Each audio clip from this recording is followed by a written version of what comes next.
Арал ауданының орталығы Арал қаласында 300 орындық жайлы мектеп ел игілігіне пайдалануға берілді. Ұлттық жоба аясында салынған жаңа ғимарат үздік үлгіде салынған.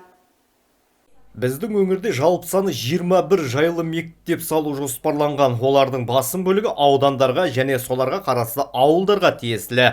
Арал қаласындағы бұл білім ошағы ұлттық жобадағы барлық талаптарға сәйкес салынған. Іші жарық, пәндік кабинеттер тиісті құрал жабдықтармен толық жабдықталған.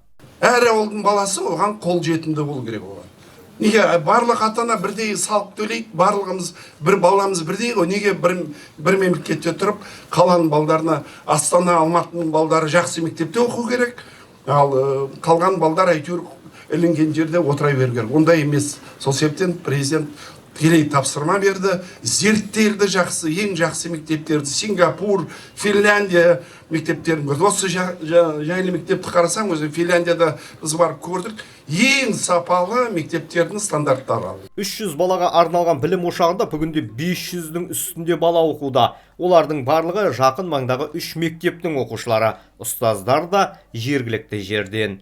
Жайлы мектептердің негізгі ерекшелігі трансформер парталар және балалардың қауіпсіздігі заманауи талапқа сәйкестендірілген технологияларды игеру болып табылады. Барлық пәндік кабинеттер біздің қазіргі заманға талаптарға сәйкестендірілген. Оның ішінде робототехника, ерлердің және қыздардың технология кабинеттері мен алғашқы әскери дайындық, басқа да осындай пәндік кабинеттер толық заманауи талаптарға сәйкес жабдықталып пайдалануға беріліп отыр.